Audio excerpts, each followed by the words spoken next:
Welcome to Raregivers 2023, a global festival of wellness. My name is Crystal Barrett O'Loughlin, and I am the founder and CEO of Angel Aid. I'm so excited for today. Today, we're going to have an interview with who has become a dear friend, Jay Singh. And Jay is working with the USAID department. He is a powerhouse in government and public and private affairs. And we're going to have a deep conversation about the importance of mental health and wellness. In just a few minutes, I'll be introducing Jay. So in the meantime, I'd like to share with you just for a moment what Angel Aid is all about. We have a very aggressive but needed agenda on the global arena, and it has to do with mental health and wellness. Angel Aid is a global nonprofit network. We provide personal connection and heartfelt emotional support to patients, to parents and caregivers, and to professionals in the rare, chronic, and complex disease communities around the world. These are families and individuals that are feeling isolated because of their medicalized life. They're feeling overwhelmed by the healthcare system, by symptom management, by the diagnostic process, by treatment management, and really just by all of the complexities that happen when life gets medical. And our agenda is to bring daily compassion and relief into these families. Our goal is to support 3.5 million Raregivers by 2026. And I know that we can achieve this goal based on the partnerships and the advisors, the volunteers, and the supporters that we have around the world. And there's a long history coming to this point. I wanted to share for a moment with you my personal passion, why I've gotten involved in this world. Through my parents, so often family experiences are what ignite our passions. And Richard and Phyllis Barrett married in 1963. They had been high school sweethearts. They wanted a very big family, and we had 5 Barrett kids within 8 years in our family. My oldest brother, Richard, is here in the picture on the right, and I'm the youngest. And what you can probably see in David, Jared, and Randy is slightly coarse facial features, slightly stunted growth. In fact, what my parents realized is my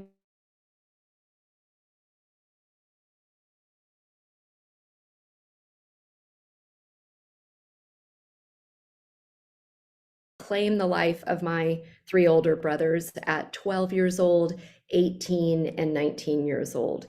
Our whole family was caught up in the support of my brothers.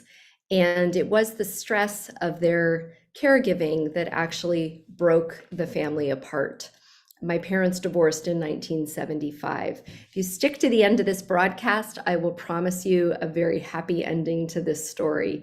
But in the meantime, it's this life experience that is driving the driving force behind the formation of Angel Aid. And what I will say is that our story, while it's unique in its specifics, it's very common in the world, that all of us have some form of suffering. And it's in this suffering that we're able to find this common empathetic connection, this common experience called humanity. And this is a global challenge in the rare disease space. Specifically, rare is not rare. There are more people with rare diseases than AIDS and cancer combined. In fact, over 10,000 diseases are classified as rare, and you've probably heard of many of them: cystic fibrosis, multiple sclerosis, ALS disease, and then more obscure diseases like Tay-Sachs and MPS and Pompe and Fabry. In aggregate, it's 350 million people around the world are grappling with the realities of rare diseases. And the number that sticks in my heart every day and the work that we do is that there are 0 cures currently for any rare disease. I call this empathy math. if you have 350 million patients and caregivers around the world multiplied by zero cures, you in fact have a global mental health crisis on your hands. And in fact, we align with the United Nations Sustainable Development Goals, the assumption that it's a fundamental human right to have good health and well-being, not just the assumption of physical health, but also emotional well-being. And that's what we seek to strive here at Angel Aid every day, is that blending of mental health and physical health. In fact, we've delivered 21,000 hours of wellness training into our community. We have over 22 psychologists and practitioners that are leading the peer-to-peer support. And we've grown from last year, we had 500 families to over 15,000 families in our network, on our way to our quest to support 3.5 million rare givers by 2026. We can't do any of this work without very good tools, and it's a coalition of experts that have helped us develop our open source tools. The Raregivers Emotional Journey Map is actually a downloadable tool. It's used by patients, parents, and professionals in the rare disease community to help individuals feel witnessed on their journey, to have a place to orient their feelings and to say, this is where I am, but sometimes I feel, over here, even though I'm in a diagnostic journey, I'm worried about an end of life experience. And these are the feelings that are brought up in that experience. So thank you very much to all of the volunteer and invested experts that have helped us come up with these tools, for the networks of support that we're activating in service to our rare community. And really, it's advisors that help us form and shape our strategy. It's advisors like Singh, who I met in Washington, D.C., just over about 6 months ago. It's been an amazing journey getting to know Jay, and I can't wait to just take a few minutes and have this live interview with Jay. So I'm going to stop sharing here and just welcome you, Jay. You're on mute, but please come off mute and say a few words. Welcome. Oh, thank you so much. I really appreciate it. I think this for me is we all have our journeys, but I just think what you have started, I fell in love with, because I've never seen something like this before. And it just, for me, just when we first met, it just triggered something in me, that I've been through so many war zones in my career as a foreign service officer, that this was such a what you're doing is, it became a calling for me in a way. That is amazing, especially with this long history that you have. Maybe you could share your background with our audience. Great. So I come from a long line of military. My great uncle, my father, my brother, we all served. And I served as a foreign service officer, and I largely, prior to my career, I served a lot of war zones, from Afghanistan, working in Somalia, to Mali, to Congo, and other places in between. So I've seen plenty of death and destruction and the devastation it causes, but I've also seen struggles of people who are now dealing with the victims who have gone through the war. My own friends who've been to PTSD, I had mild PTSD. We all go through those types of mental health, but of course, what you're providing here is beyond just the individual. It's the collateral damage, I call it, of mental health. The person who's suffering from the rare disease or suffering, but the people around them also are part of that process and journey. And that is, no one looks at those. This is such an interesting a focus and journey that you have embarked me on, that I just fall in love with it. So. That's amazing. And it's interesting, because when we talk about the world of rare disease, it's a misnomer. It's not rare, is it? It's so frequent. No. And you've probably, in your career and in your personal life, you've witnessed many families that have lived with emotional impact of their experiences, but also physical impact of their experiences. What kinds of support services have you seen either in the military or in the hospital networks or any other networks that families have been turning to in your world for support? So in the military community, they have actually the VA system, and they do actually have good access to resources. It's just getting the people to access those resources oftentimes. But the other thing is, it's also very personal. These things when you go through these things, it's very personal. For the person suffering from whatever ailment they have, disease or disfigurement or a loss of limb from wherever they come from, that's a very personal struggle. But the thing is, and oftentimes what gets missed is the people around them. Like, I'll give my examples. My father served, and he died of bone cancer and dementia. And watching this, two-time Gallantry Award winner go through this was heartbreaking for myself, my mother, and my brother, who was a one-star. We all had a hard time dealing with this giant of a man who crumpled up and could not even ask for help. And then I just seen my wife when I was in Afghanistan towards the end of my tour. Luckily, my wife was diagnosed with breast cancer. So, so I've seen, and again, I had the foreign service community around me to, support and get me back out to be with my wife while she went through her treatment. But, again, the focus is on the patient, right? Not on the caregiver. And the caregiver is supposed to be seen as this giant of a person who's always there, is criticized for not being there. So I think there's a lot of pressure on the caregiver to have something focused on the caregiver itself is for me is a really important aspect of who we are as human beings. And I think what Angela is doing is something very unique. And I think we have to recognize the caregivers. We look at the nurses, the doctors, all those who actually provide the medical, clinical care, but it's the emotional care and the care at home that's hardest in my mind. Mm-hmm. Thank you for sharing those two deeply personal examples, Jay. That's one of the things that I really appreciate about you is as a leader and an executive, and you're just so willing to be open. And I think it's that openness that breaks down the stigma in talking about these things, right? And we know that when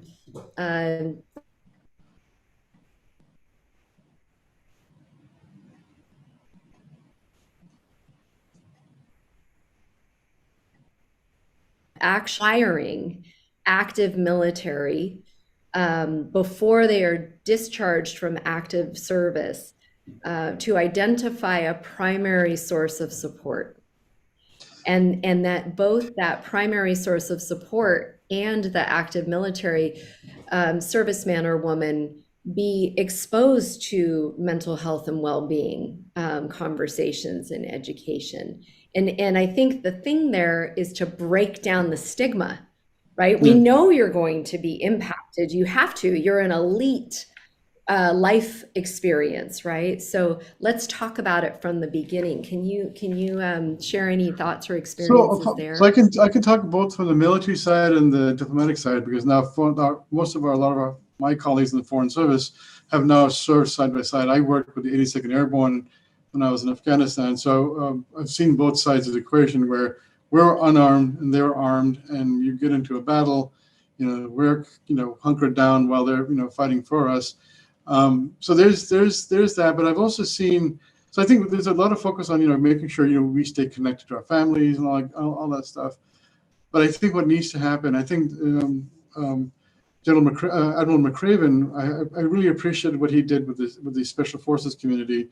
He allocated, I think it was close to $1 billion for families to make sure that when the soldiers come back, the families had the resources to support them when they came back. We have not seen that in the civilian world, and I think a lot of us who are civilians who are in government service would also benefit from something like that. I'm not throwing anybody under the bus per se. It's just not our culture. This all the stuff after 9/11 has become. We have a different world right now.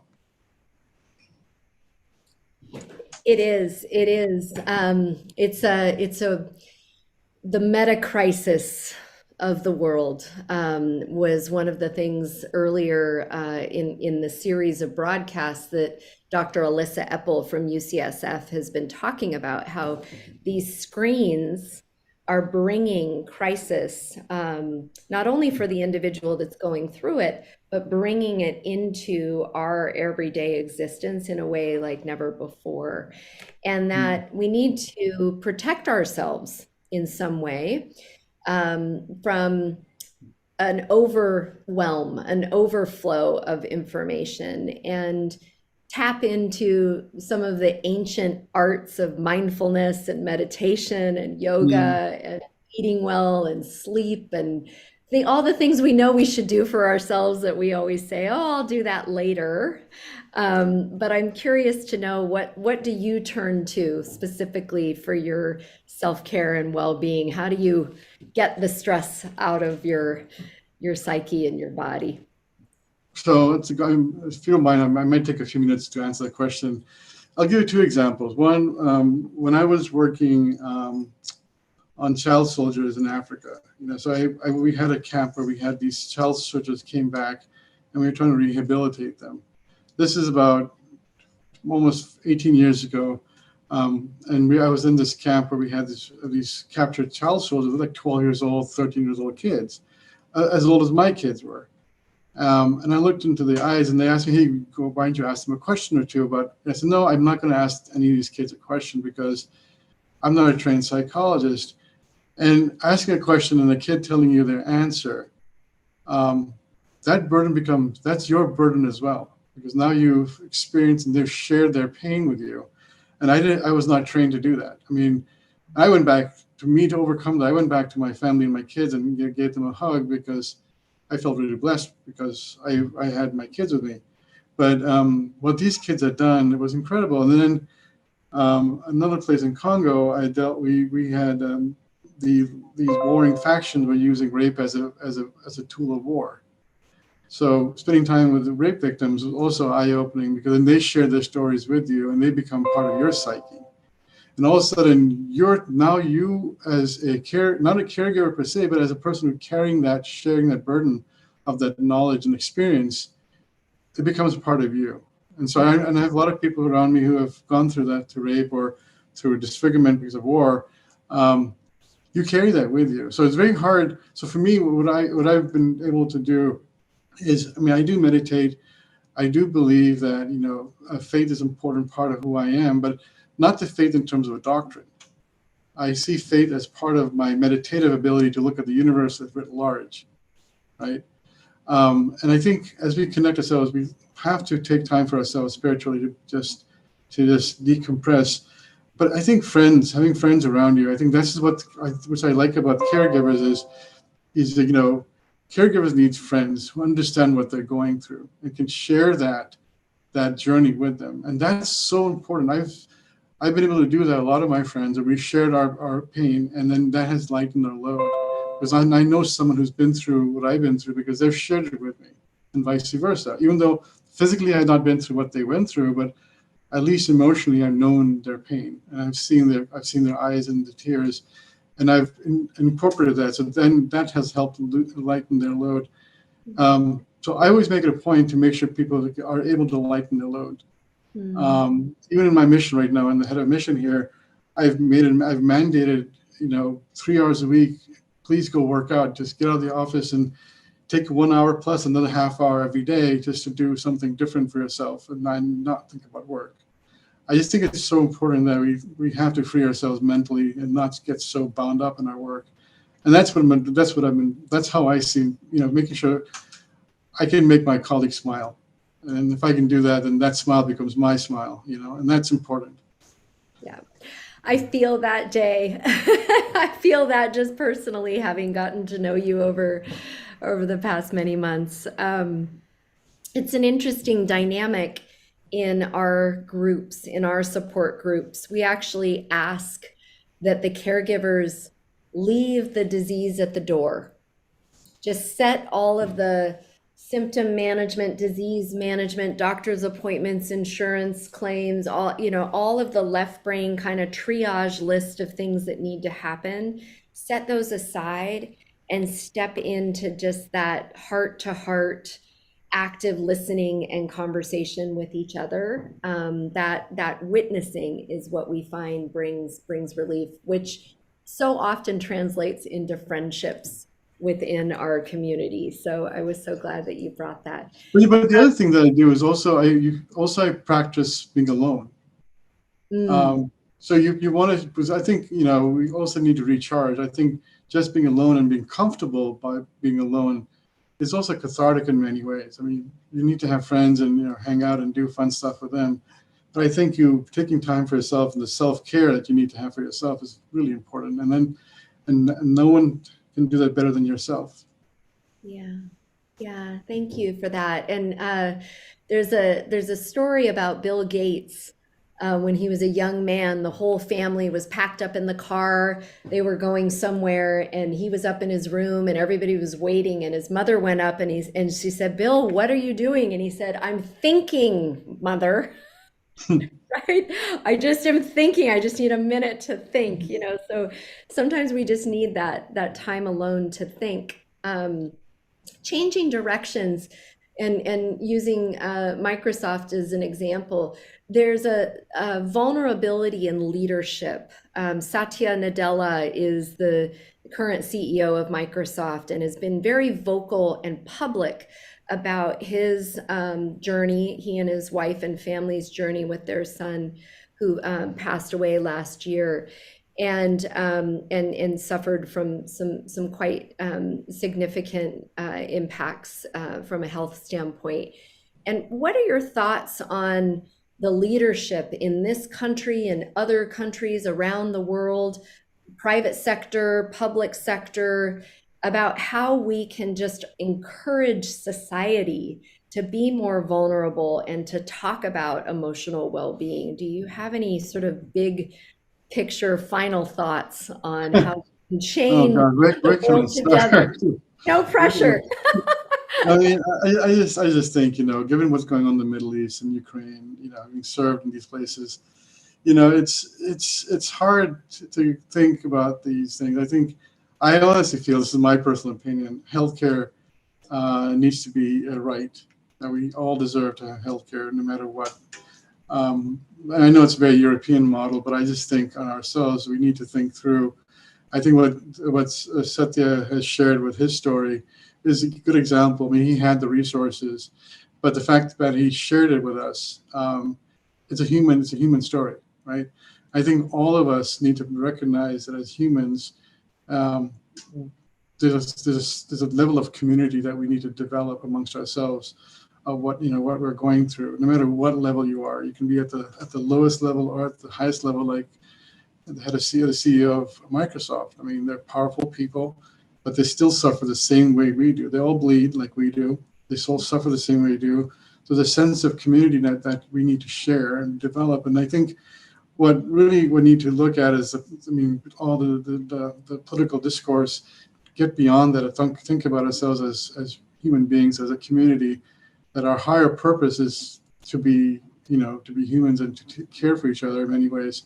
So I think, if you want to change the way we look at life, and it's to think through and be, one of the things we're taught is, when you're doing negotiations, is put yourself in the other person's shoes. Right? You have to put that. There's one aspect, you have to, you toe the line of the U.S. government and our foreign policy, but you do much better if you put yourself in the other person's shoes, where they're coming from. And then you build that sense of camaraderie and companionship. And I think we need to do more of that.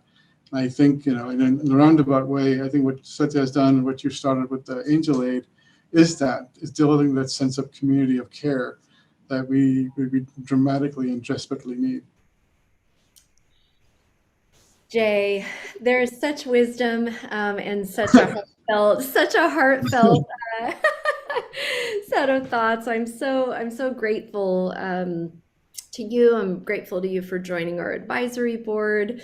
I just really enjoyed getting to know you as a person, and I hope that we can, continue to lean in on the friendship aspects, on the laughter aspects, and kind of challenging those around us to think about the whole family, about caregivers, and any final thoughts that you'd like to share as we wind up our interview. I just think, I think family is what you make of it, right? It's not just your people you're married to or your blood relations. It's, you're taught in military or in foreign service that your family is the people around you. And as we grow our community as caregivers, and caregivers need family around them too to, help support them. I just want to say thank you for including me in this journey. You heard it here. Jay Singh, thank you so much. I hope Thank at you. some point there'll be an opportunity to rendezvous in Jamaica. I know you're the mission I hope director. you do. Congratulations on that assignment, and we will see you again, hopefully Thank you sometime. so much. Appreciate Thank it. you. Thank Thank you. you. Okay, so I'm just going to take a few moments and remind our viewers today of really what we're all about. And this Raregivers movement is a collection of hearts. It's a collection of individuals, of board members, of volunteers, of donors, of patients and caregivers and professionals who are all working in concert together to bring emotional relief. And the Raregivers name is reflective of that. So now that you've been exposed to our world, you are in fact a Raregiver. And we invite you to lean in and enjoy the community that we have been bringing together, and to support the community financially. A donation to Angel Aid is a donation to the Raregivers movement and the programs that we provide to the community that we're building. If you are a Microsoft employee and it is the month of October, we invite you to donate via Benevity. Microsoft donations to Angel Aid are matched during the month of October, and you can find Benevity through the QR code below or aka.ms/Angel Aid. If you're outside the Microsoft network and you'd like to support our services and our community building with a donation, you can do so at angelaidcares.org/give. We do have a donation guide. We want you to know what your dollars are going towards. They're going towards live crisis health calls, weekly support groups, activating friends to become friends and listen actively with each other, peer-to-peer support. We provide wellness kits into the home to bring relief for often chronically stressful moments like needle pokes.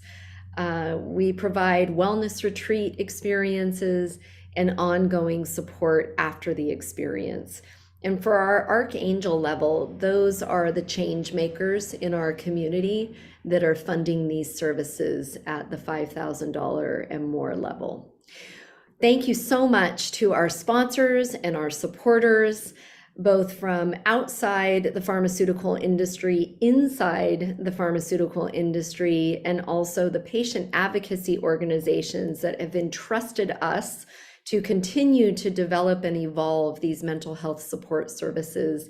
In particular, I'd like to call out our newest member, the National Organization of Rare Diseases, NORD. And you may have noticed a little logo in the bottom right of that logo slide. It's called the Purble.